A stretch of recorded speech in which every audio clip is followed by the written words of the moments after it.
Bir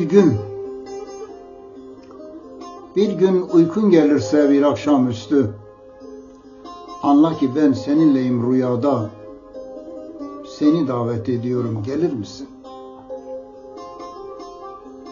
Bir gece ansızın uyanıversen uykudan ve seni bir sıkıntı alıyorsa eğer, anla ki ben hala uyumadım, seni bekliyorum. Yanımda olur musun?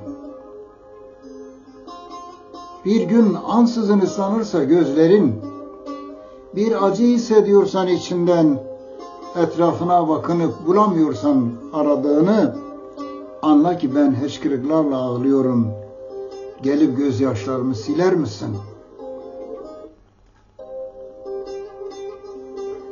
Bir gün kulakların çınlarsa eğer, gecenin sessizliğinde ve kuşlar bile ötmüyorsa, bir ses duyuyorsan ta derinlerden, anla ki yalnızım, yalnızlığımı paylaşır mısın?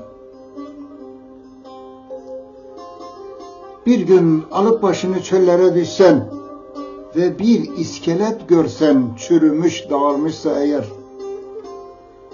anla ki asırlarca önce senin için çöllere düşmüşüm. Eğilip kemiklerimi öper misin? Kemiklerimi öper misin sultanım?